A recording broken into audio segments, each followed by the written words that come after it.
Bismillahirrahmanirrahim. Kemarin kita telah membahas tentang nawaqidul wudu.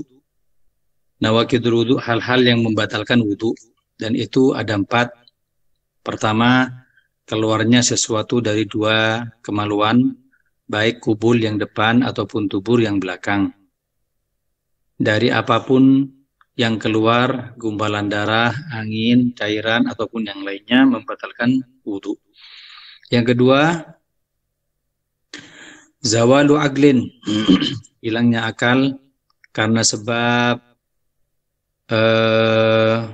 tidur ataupun mabuk ataupun yang lainnya, kecuali tidurnya orang yang duduknya tidak berpindah, seperti yang dijelaskan di minggu kemarin.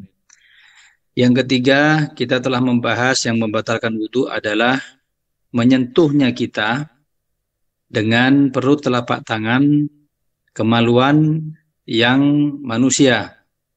Kemaluan manusia depan ataupun belakang, bibatnir rohah au butunil asabi', dengan perut telapak tangan atau perut jari jemari.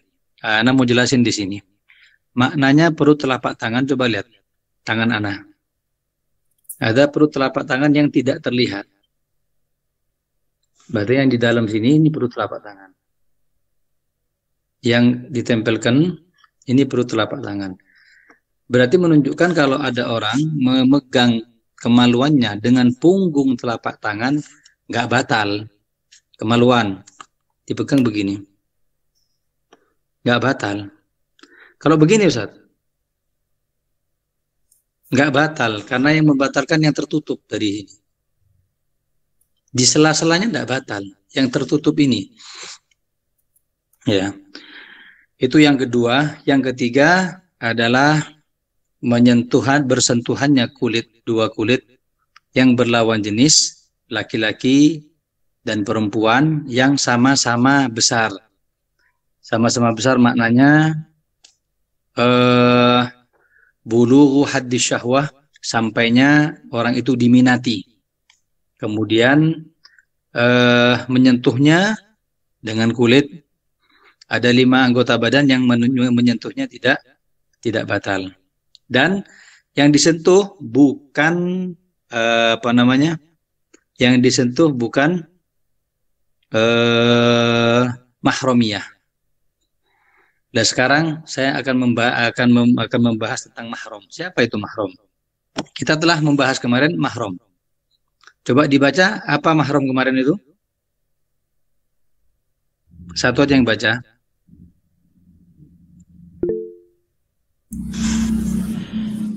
Mahram adalah orang yang haram kita nikahi dan boleh kita menyentuh dan melihatnya.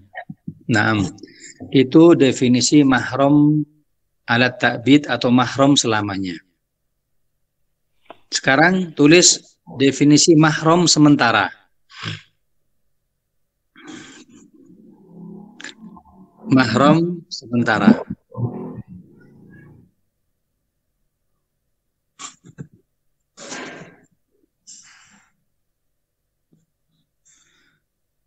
Mahram sementara adalah orang, yang jelas perempuan ya, yang boleh kita nikahi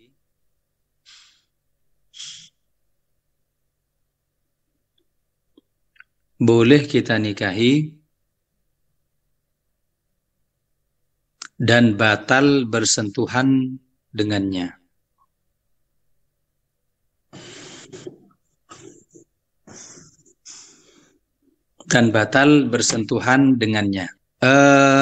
Mahram selamanya itu ada 17. Mahram sementara ada 2. Kita bahas yang paling mudah dulu. Mahram sementara siapa? Istri kita. Istri kita orang yang boleh kita nikahi, tapi kita bersentuhan dengannya batal wudu kita. Hanya saja dikatakan mahram adalah ketika dia sendiri, maka wajib dibarengi dengan mahramnya. Siapa mahramnya? Suaminya.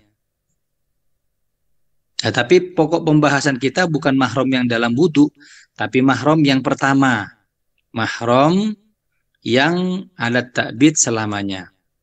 Lah, ayuhal ikhwan, mahram terbagi menjadi 3. Mahram selamanya itu, sebentar, coba lihat tangan anak, Perhatikan, fokus dulu. Mahram terbagi menjadi 2. Selamanya dan sementara.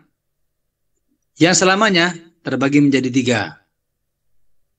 Nah, paham ya? Yang selamanya terbagi menjadi 3.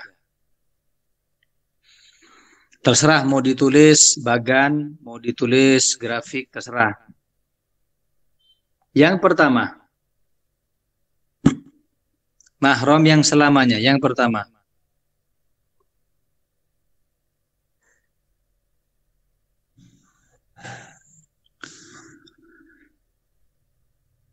yang berkaitan dengan nasab. Yang berkaitan dengan nasab.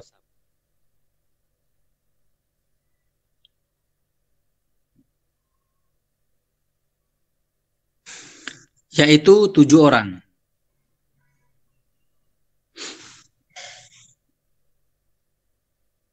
Yang pertama, ibu. Ibu haram kita nikahi, tapi boleh kita menyentuhnya.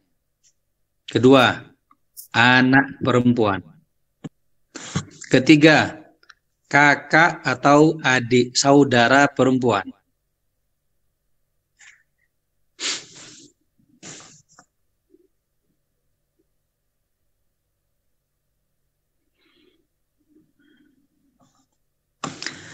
Yang keempat, bibi, dalam kurung saudari ayah. Yang kita kenal dengan bahasa Arab ammati. Bibi dalam kurung saudara saudari ayah. Mahram kita. Nomor berapa? 5. Bibi dalam kurung saudari ibu. Yang kita kenal dengan bahasa Arab halati. Yang keenam,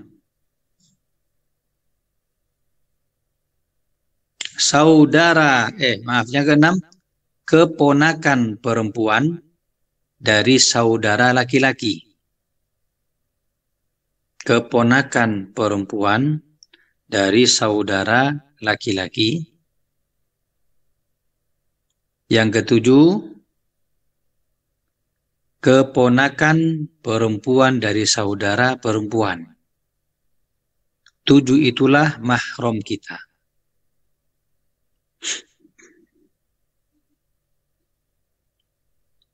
Ya. Jadi ana ulangi, mahram kita dari sisi nasab pertama ibu, kedua anak perempuan, ketiga saudari, kakak kita atau adik kita yang perempuan, keempat bibi saudari ayah, kelima bibi saudari ibu, keenam keponakan perempuan dari saudara laki, ketujuh keponakan perempuan dari saudara perempuan. Dan ini bisa dikembangkan selama masih ada sambungan. Contoh, Ustadz, kalau nenek mahram apa tidak? Ayo, Mbak Bini kasih itu mahram apa enggak? Mahram. Kenapa? Ibunya ibu, wa'il adat, terus ke atas. Ibunya ibu, terus ke atas. Begitu juga anak, kompoi Ustaz, cucu, ya juga mahram. Anak, anaknya anak, terus ke bawah, anak, anaknya anak, terus ke bawah. Pokoknya mainnya ke atas dan ke bawah, kalau ke samping enggak. Ya, nanti kita bahas.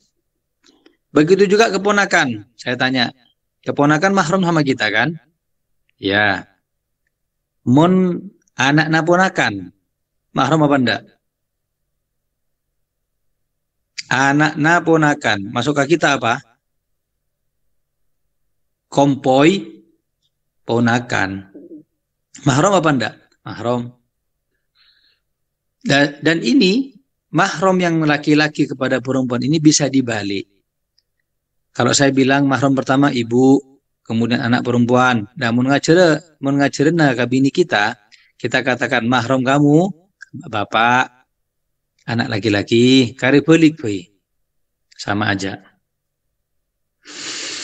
Kemudian, itu yang pertama. Yang kedua, mahram dari sisi persusuan. Ada 7 juga. Mahram dari sisi sepersusuan. Siapa? 7 yang dinasab hanya ditambahi sepersusuan.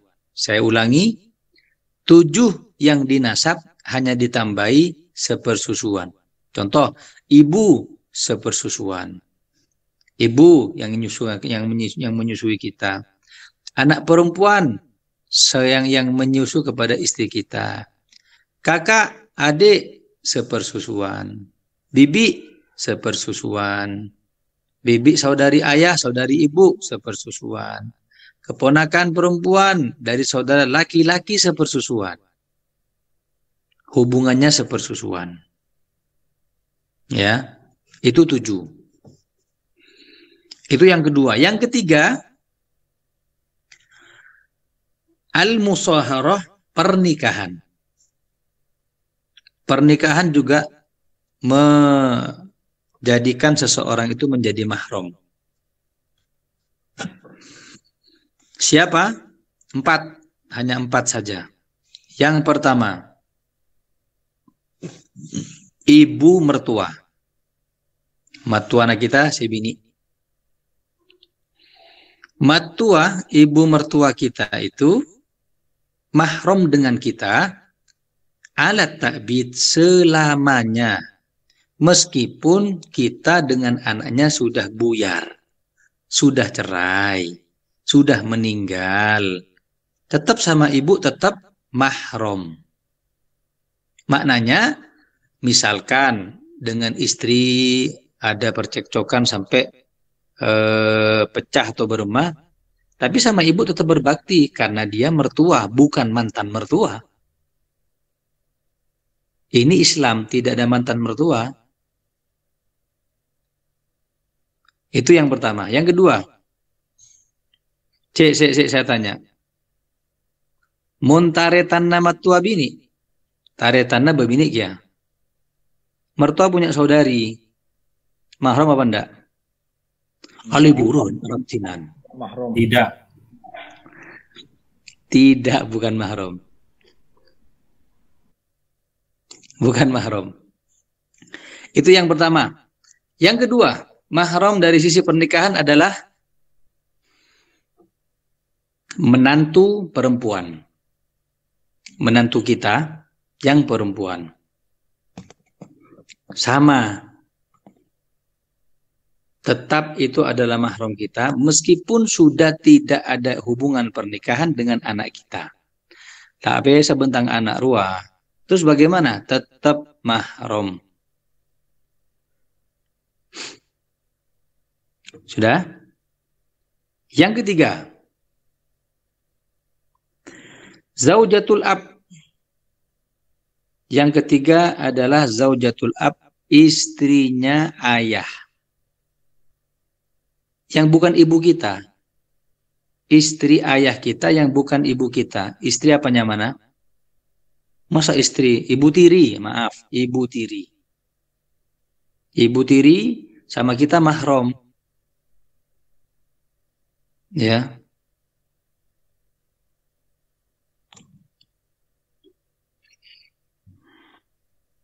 Yang terakhir, yang keempat,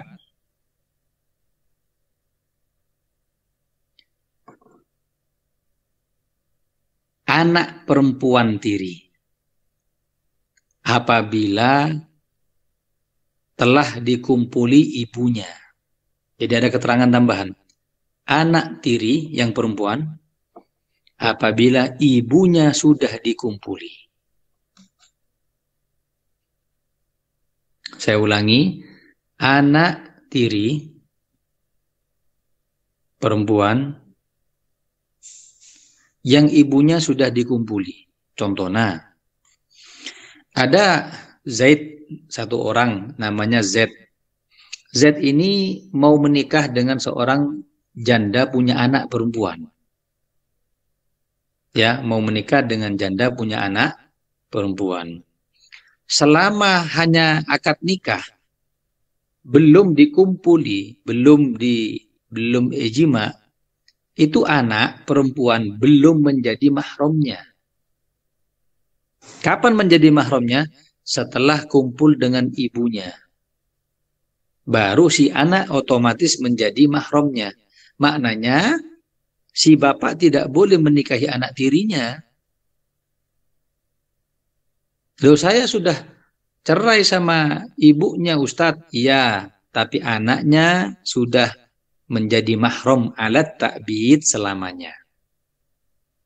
Beda lagi, kalau Zaid ini nikah dengan janda punya anak perempuan, sudah akad nikah, boh mik nangale anak artinan, aisaken, burung emaan.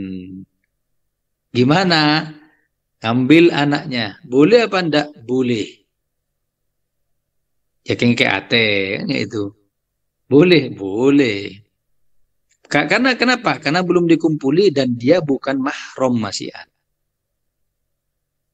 Nah, ini mahram alat ta'bid, mahram yang selamanya. Mau masih ada hubungan dengan kita, mau sudah cerai dengan kita, tetap dia selamanya sampai kita wafat. Nah, ini yang pertama. Adapun kembali yang kedua, mahram sementara. Siapa? Yang pertama istri kita jelas ya. Yang kedua ipar kita. Ipar sebini. Ipar perempuan kita, saudari istri. Maknanya apa? Kalau kita menikah dengan istri kita, terus dia punya saudara kandung, saudara seayah, saudara seibu, mau kita nikahi, bagaimana? Tidak boleh. Dengan yang lain, Ustadz, iya, itu namanya mahram sementara. Berema cara Ustadz malah bisa nikah dengan ipar, istrinya dulu pesa. Karena catatan Nabi tidak boleh seorang laki-laki mengumpulkan dua wanita bersaudara atau istri dengan bibinya. Tak boleh. Eka bini lah cusa taretan tak boleh. Otaba eka nak kanak bini nah bibinya dinikahi sekali tidak boleh. Itu hadis. Nah, paham ini kira-kira? Ada pertanyaan dari mahramun tadi saya tanya. Saya tanya, Beb. Yuk. Masalah yang sepersusuan. Sepersusuan itu artinya sampai kenyang atau berapa kali sepersusuan? Berapa kali susuan? Siap. Sepersusuan rodoah akan kita bahas di babnya nanti. Syaratnya diantaranya bayi tersebut belum mencapai 2 tahun dan minum air susu ibu 5 kali kenyang. 5 kali kenyang. Ini cuplikan aja. Maka sudah bisa dianggap dia mahram sepersusuan. Nabi tidak punya saudara kandung, tidak punya, tapi saudara sepersusuan Nabi punya. Di antaranya Sayyidina Hamzah, Utsman bin Maz'un, saudara sepersusuan Nabi. Ada juga namanya Sirin, ya, anaknya kok Sirin, maaf, bukan Sirin, anaknya Halimatus Sa'diyah, anak kandungnya Halimatus Sa'diyah itu saudara sepersusuannya Nabi. Lupa, bukan Sirin, Saima, kalau tidak dulu namanya Saima. Ada pertanyaan? Mudah saya tanya. Sabar. Kalau saudara sepupu, Beb, tapi ayah sama ayah masih saudara kandung. Iya, sepupu berarti kan. Sepupu itu tidak mahram, bukan mahram. Ya mohon ayah musuh ayah tak sataya tanan benih sapoponya mana? Tidak, bukan mahram. Saya tanya sekarang. Istrinya paman, mahram apa enggak kepada kita? Tidak. Tidak, bukan mahram. Sudah? Yang kedua. Kemudian, anak tanya lagi. Mertua. Mertua wanita, mertua perempuan. Iya. Mahram apa enggak? Mahram. Saudarinya mertua. Mertua adik daratan bini. Mahram. Yang lain. Tidak. Tidak. Tidak, Bib. Beda pendapat ulama. Udah semua mahram.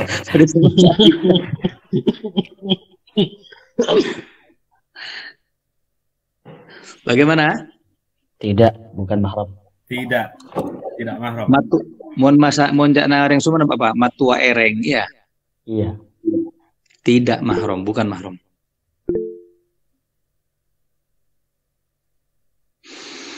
Terus, fadhol. Amin. Alasan karena begini Habib. Jadi kan ada mahram selamanya, ada mahram sementara. Mahram sementara termasuk istri kita. Nah ini banyak yang bimbang di antara di tengah-tengah masyarakat. Kenapa istri boleh dinikahi tapi kalau disentuh wudhunya bisa batal? Alasan ininya maksudnya Habib. Iya. Iya. Baik. Sebenarnya istri itu tidak termasuk mahram. Tidak termasuk pembahasan wudhu yang mahram ini, tidak termasuk. Saya masukkan agar tidak bingung siapa yang boleh dinikahi, siapa yang tidak boleh dinikahi. Sebenarnya mahram yang sementara itu hanya satu, apa? Ipar perempuan. Ya, kalau misalkan mana, kenapa? Alasannya bagaimana? Tidak ada. Alasannya karena nas Al-Quran. Nas Al-Quran tidak butuh kepada rasio atau dalil.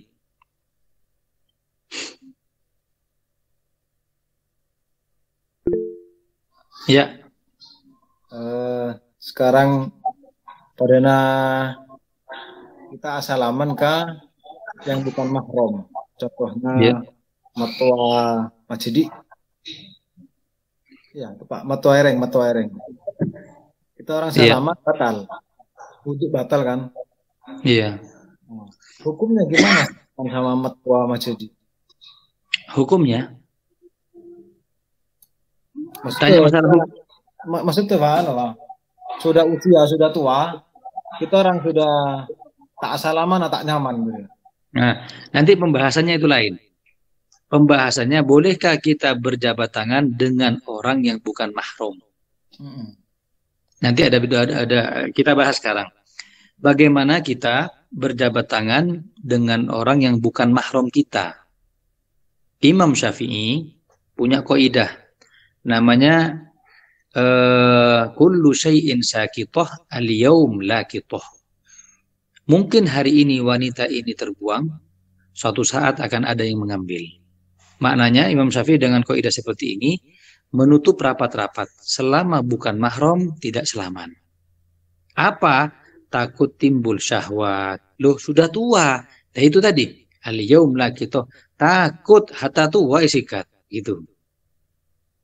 Itu tidak ada rotan akar pun jadi. Jadi Imam Syafi'i sudah betul-betul menjaga. Tidak ada. Makanya para habaib itu mengambil madhab Syafi'i karena berhati-hatinya kepada urusan wanita. Nyata Imam Syafi'i. Kita para habaib ikut Syafi'i kenapa? Karena urusan wanita berhati-hati, cocok mereka. Itu. Jadi Imam Syafi'i mengatakan kapanpun seorang itu masih dikatakan manusia, maka dia akan punya hawa nafsu. Lah, meskipun yang disalamani itu orang sudah sepuh, sudah tua, takut aguli. Ketika sudah gerak seperti itu, itulah yang kita takutkan. Makanya Imam Syafi'i mengatakan haram. Haram.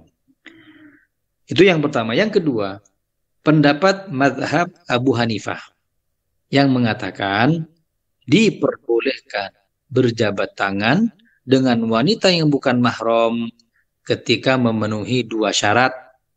Yang pertama, amnul fitnah, tidak akan ada fitnah.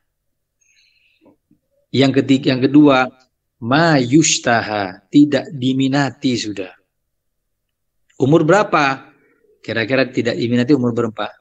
Sabi teklemak kapetong bolo. Kadung sabi itu sekarang itu seger loh, kening glowing-glowingnya itu. Anggap dah 70. 70 kita ziarah kepada Hubaba, kepada Abu Nyai. Kita lihat mun kita salaman tak akan jadi fitnah. Kita juga kalau misalkan cium tangan tidak bakal gerak siapa? Syahwat ini. Kata Abu Hanifah, selama dua ini tercukupi, maka boleh. Maka boleh. Tapi semua memiliki dalil, semua memiliki illah, alasan. Kalau dalilnya mengatakan Rasulullah selaman dengan perempuan yang bukan mahram, lima beda. Tidak ada. Ma yamassu yadu Rasulillah sallallahu alaihi wasallam imra'atan gat, belum pernah Nabi tangannya bersentuhan dengan wanita yang bukan mahram manapun. Lah, para perempuan baiat beb kepada Rasulullah. Lah baiat itu kan jabat tangan, salah. Ada hadis mengatakan inni la ubayyun nisa au kama qol, saya tidak membaiat perempuan. Sana pulang, kami membaiat wanita dengan ucapan, bukan dengan jabat tangan. Lah kita ini secara umum ya, ulama secara umum, kita sebagai Thoriqah Bani Alawi, otabe para habaib, itu berjabat tangan dengan wanita yang bukan mahram maksimal sebelum baligh. Tapi saya ingat, betal tak betal? Batal atau enggak? Batal. Kan kira syaratnya batal wudhu itu perempuan tidak harus mencapai baligh, kapanpun dia diminati, meskipun belum baligh. Begitu. Itu maksimal sebelum baligh. Balighlah. Terus sampai kapan? Tidak ada sampainya, selamanya sudah, karena kita tidak menganut pendapat Abu Hanifah. Kalaupun mungkin ada kejanggalan, tapi jangan langsung dipercaya ya.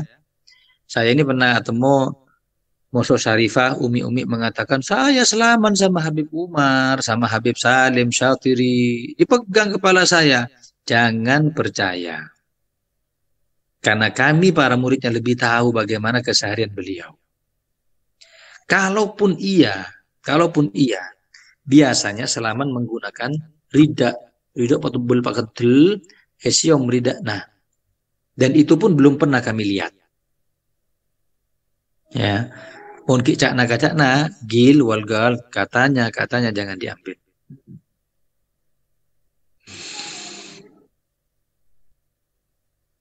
Pada pertanyaan boleh yang berkaitan dengan mahram? Fadhal. Afwan Ustaz. Apakah benar ada riwayat hadis yang mengatakan Nabi Muhammad setelah selesai sholat walafu mencium keningnya Sayyidah Aisyah tanpa beliau berwudu? Nah, Rasul sallallahu alaihi wasallam punya 4 perbuatan. Perbuatan 4-4-nya ini keluarlah hukum yang berbeda-beda. Yang pertama, basyariyah.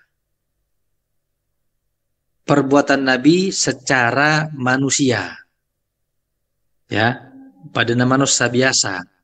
Jalannya Nabi, lengkina Nabi, tojukna Nabi, termasuk pakaiannya Nabi. Ini torok cerita saya ini. Penjelasan saya kamu ikuti. Imamah, jubah, gamis, itu keseharian Nabi. Makanya ada yang mengatakan pakai gamis itu gak sunnah. Kenapa? Karena memang keseharian beliau begitu, dan orang-orang Abu Jahal juga begitu. Orang-orang kafir Mekah pakainya gamis imamah. Jangan kau bilang sunnah, itu manusiawinya Nabi.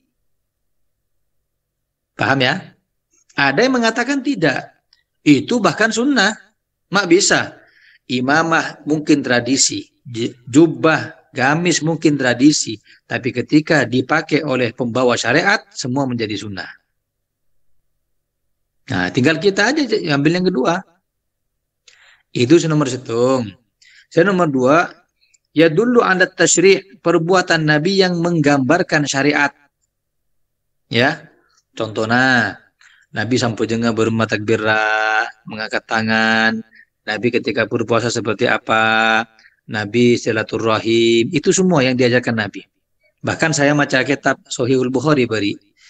Itu ada hadis Nabi pernah kencing berdiri.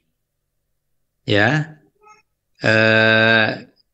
Biabul sabitati qaumin. Dalam tumpukan sampah masyarakat, pada masyarakat buang-buang sampah, Nabi kencing di situ dalam keadaan berdiri. Riwayat Abu Hudzaifah.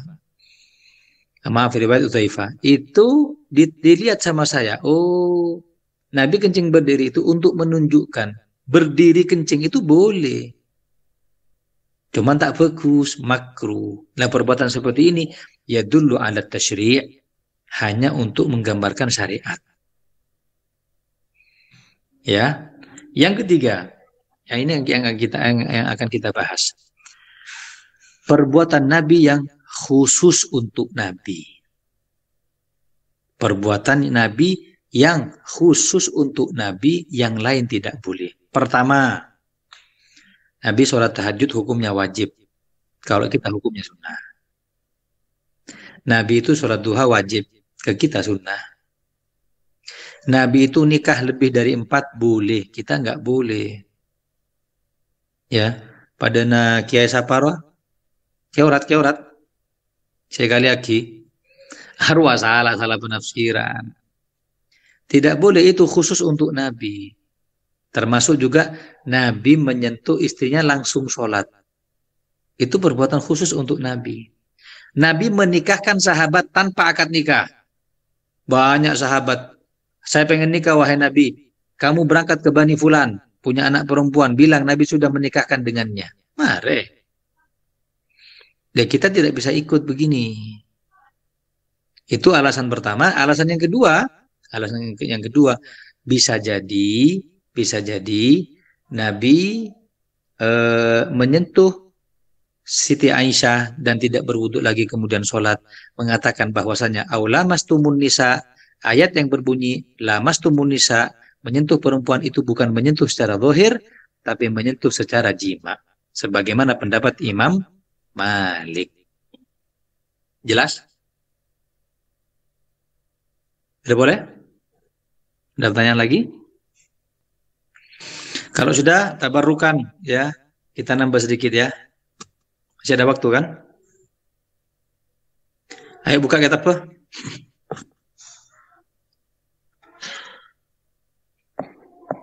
Bismillahirrahmanirrahim. Kita masuk sekarang syurut sihhatis shalah. Kita sekarang membahas tentang syarat keabsahan sholat. Sholat adalah wuslah bainal abd wa rabbih. Sholat itu penyambung hubungan antara hamba dengan Tuhannya. Sholat memiliki rukun, sholat memiliki syarat. Syarat itu ada 2. Syurut wujubis sholah. Syarat kapan sholat diwajibkan. Yang kedua, syurut sihhatis sholah. Kapan syarat sholat itu menjadi sah. Jadi beda ya. Syarat kapan sholat itu wajib. Di antaranya masuk waktu. Kemudian tidak ada yang mencegah. Daripada hal-hal. Nanti kita bahas. Itu nanti ada di kitab Safinah, kitab selanjutnya. Kita ikut kitab yang di sini karena ini kitab dasar. Sekarang syurut sihhatis sholah. Kapan syarat sholat itu dikatakan sah? Beliau mengatakan wa yushtaratu, dan disyaratkan li sihhatis sholati, untuk keabsahan sholat adalah ma'rifatu dukhulil waqti biyakinin. Ma'rifatu mengetahui, dukhulil waqti masuknya waktu sholat, biyakinin pertama dengan yakin. Nah, dengan yakin seperti apa? Dengan azan. Allahu Akbar, Allahu Akbar, dengan azan. Atau dengan metode yang lama. Padana subuh. Bagaimana cara kita mengetahui subuh? Oh, kalau sudah muncul fajar sodik. Bagaimana kita mengetahui zuhur? Oh iya, ketika matahari tergelincir sekudi. Tergelincir sedikit. Bagaimana kita mengetahui asar? Iya, kalau setiap bayangan barang menjadi 2 kali lipat. Bolpen 110 cm. Terus ting layo korba jangan namiklah 20 cm. Oh, berarti asar sudah masuk. Itu metode yang lama. Kalau sekarang alhamdulillah dengan ilmu falak dan tatawur perkembangan, bahkan waktu maghrib bulan Ramadan sekitar datang lah temu. Dari canggihnya zaman sekarang ini. Alhamdulillah ada menggunakan iptek dengan cara yang baik. Ini yang pertama. Biyakinin dengan yakin. Au ijtihadin. Atau berijtihad. Berijtihad itu apa bahasa Indonesia? Nah? Spekulasi. Berspekulasi. Bermarah ya. Masuk enggak ya? Masuk corak. Enggak bersekira nggak ria. Bersekira nggak ria. Meskipun nanti ketika ijtihadnya salah, bagaimana? Tidak ada dosa. Kata Nabi, barang siapa yang berijtihad, kemudian benar, dapat 2 pahala. Dan apabila yang berijtihad, kemudian salah, dapat 1 pahala. Tak ada oleh dosa. Mon bener oleh 2 pahala, mon salah cuman oleh 1 pahala. Jadi kita ijtihad.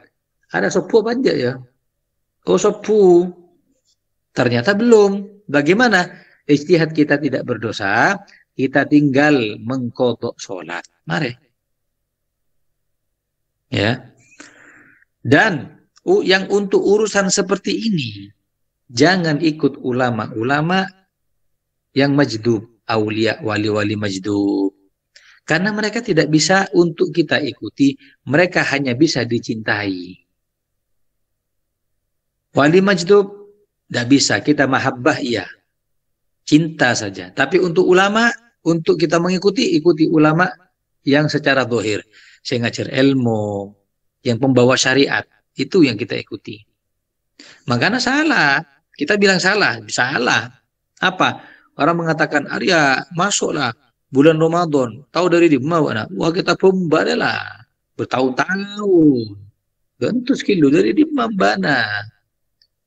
Dan harus ru'ya nanti itu. Ada ru'yatul hilal, melihat hilal. Itu ijtihad. Au ghalabati dhannin, atau sangkaannya kuat. Puncak nangkuk dia. Adalah masuk subuh. Boleh kita sholat.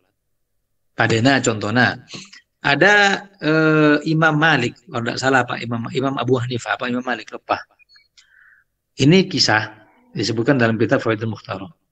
Imam Malik ini situng saat ngantos subuh ben murid-murid tuh. Mari ngantos subuh etengku ondem, tak bisa ngebeseki fajar sodik. Kok tidak ada? Beremah dia bila subuh. Tiba-tiba berdekala jengking. Pas sengak beliau. Aduh. Ketika disengat oleh kala jengking, buru beliau mengatakan, "Ayo, sudah masuk waktu sholat." Ya muridnya tanya, "Mak Saneka, kiai, Imam Malik kok seperti ini, masuknya waktu sholat itu dengan azan, fajar sotik, ini kok dengan kala jengking sengak?" Kata beliau, "Iya, saya tadi malam baca wirid, baca zikir, Allah jaga saya dari musibah. Le subuh ini saya kita baca zikir sekali, makanya sengak." Nah, itu ghalabati dhannin. Kuat sangkaannya kalau ini sudah masuk waktu sholat. Bagaimana hukumnya? Sah.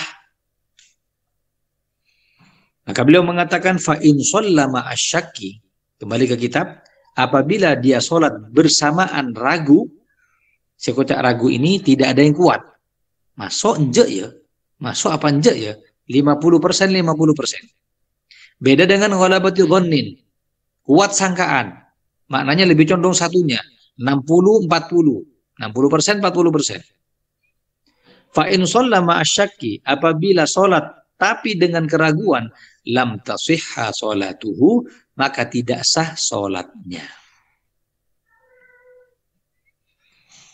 Nomor tung.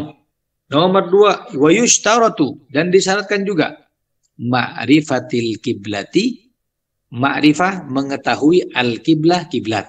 Nah, ini akan kita bahas. Ayo fokus kecil. Kiblat ada 2 pendapat. Tulis ya. Kiblat ada 2 pendapat. Ainul kiblah, fisiknya kiblat. Ainul kiblah, fisiknya kiblat. Yang kedua, jihatul kiblah. Jihatul kiblah, arah kiblat. Ainul kiblah, fisiknya kiblat, dan jihatul kiblah, arah kiblat. Saya tanya agak sehat diri ini. Situ mun apa jeng fisik lurus dengan fisiknya kiblat atau hanya arahnya saja? Hanya arah. Berarti bisa melenceng, bisa kayak Yerusalem situ, Asodute itu. Ya iya. Makanya sekarang orang-orang Wahabi mempermasalahkan hal ini. Mengatakan masjid yang ada di Sumeneb salah kaprah. Kenapa? Tidak betul-betul mengarah kepada fisiknya kiblat. Nah, ayo kita bahas. Pertama, pendapat daripada madhab yang lain. Kalau tidak salah madhab Imam Malik. Madhab Imam Malik dan madhab Abu Hanifah. Ulama Imam Malik dan ulama Abu Hanifah mengatakan ainul kiblah. Orang sholat harus menghadap fisiknya kiblat. Pun melenceng sakuni tidak sah. Bu, ini repot.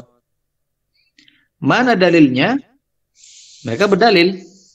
Dalilnya Nabi pernah keluar dari kotak Ka'bah itu, dari dalam Ka'bah. Nabi keluar dari dalam Ka'bah seraya menepuk dinding Ka'bah. Ya, saya ulangi, Nabi keluar dari Ka'bah menepuk dinding Ka'bah dan mengatakan hadhihi kiblah, ariya kiblat. Dengan seperti itu, ulama madhab Maliki dan Abu Hanifah mengatakan, oh kiblat itu harus fisik. Kalau situ pejeng tidak menghadap kiblat secara lurus, tak sah. Karena Nabi mengatakan ini kiblat. Paham ya? Bisa dipahami? Yang kedua, pendapat madhab Syafi'i dan Ahmad bin Hambal atau Hambali. Ulama-ulama Syafi'i dan ulama-ulama Ahmad bin Hambal mengatakan cukup jihatul kiblah. Cukup arah kiblat. Tidak harus kepada fisiknya.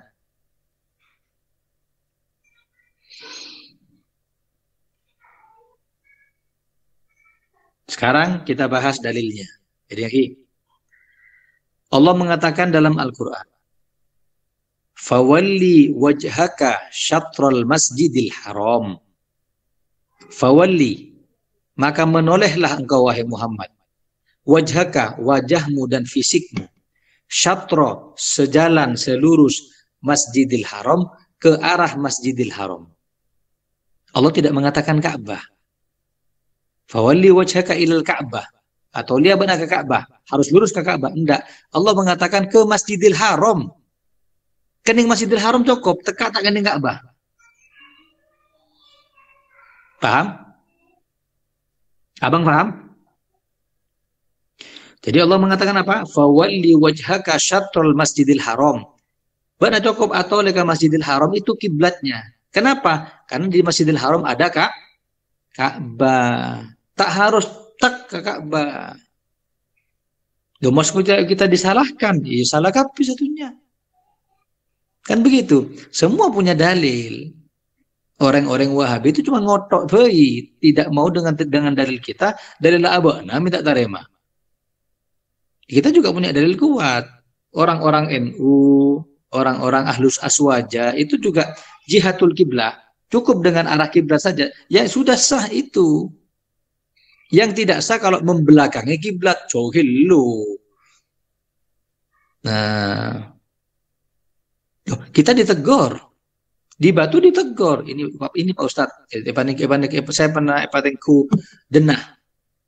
Ini semua masjid-masjid di Kota Batu itu tidak ada yang lurus dengan Ka'bah. Benih masjid ya, Ka'bah.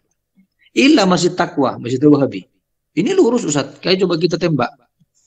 Oh ya kita orang waria, tak masuk jamaah anak takwa. Ya iya baik. Nggak ada, kita punya dalil. Makanya belajar, alam, ajar. Jangan biasa menyalahkan, ajar gitu. Harus saya bisa menyalahkan.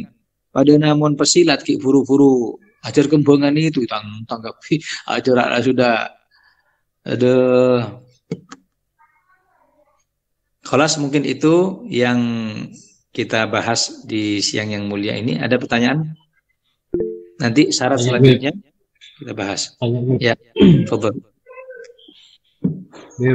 Mengenai arah kiblat kan di guru dalilnya apa? Dalilnya bagi guru? Yang mana? Yang arah apa yang fisik? Arah. Wawalli wajhaka syatrul masjidil haram.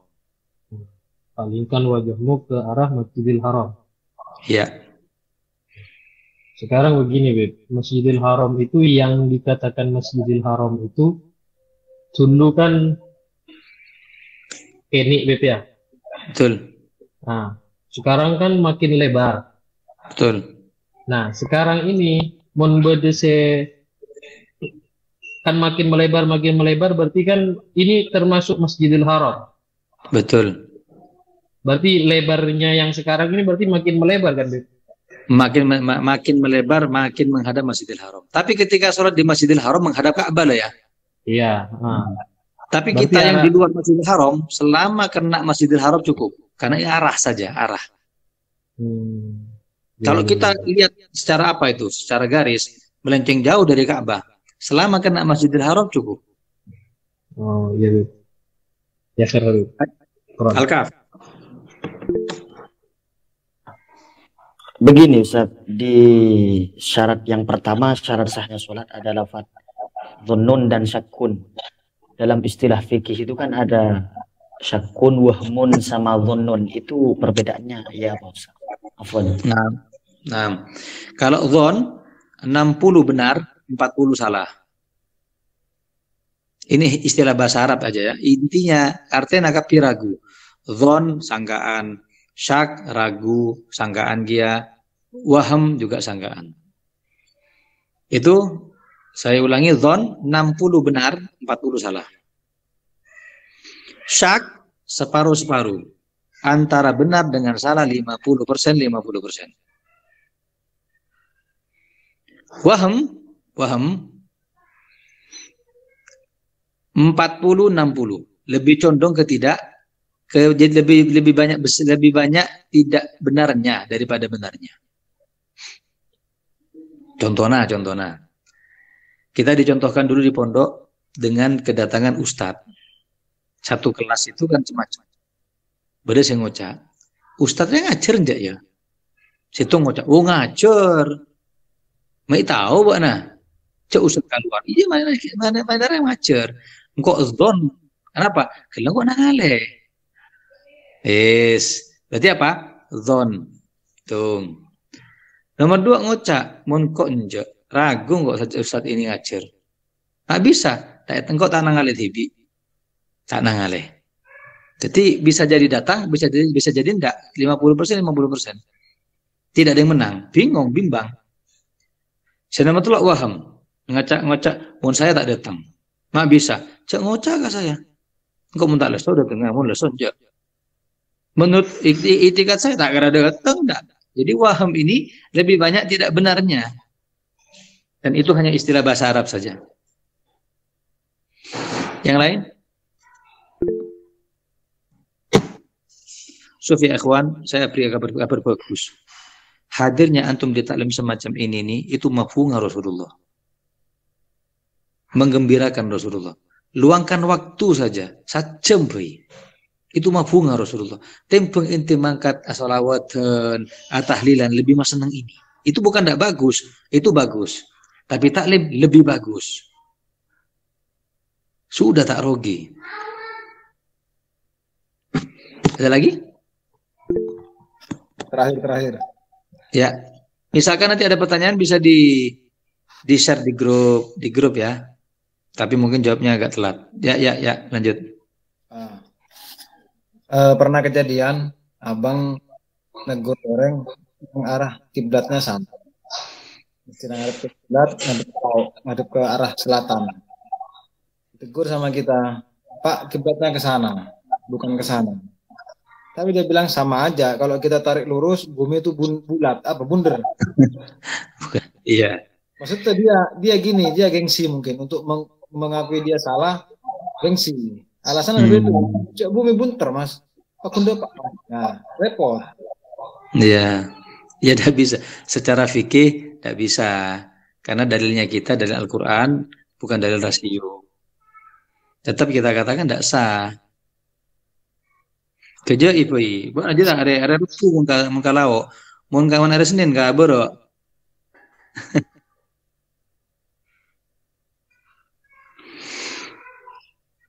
Ada pertanyaan? Sudah?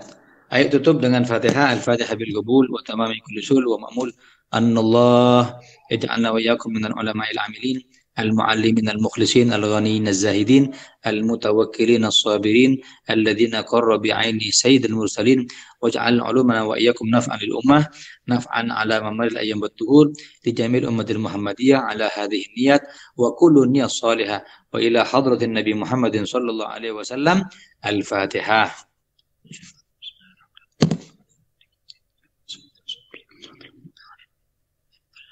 Ya khair, jazakumullah khair ala hudurikum. Makasih banyak sudah hadir. Assalamualaikum warahmatullahi wabarakatuh.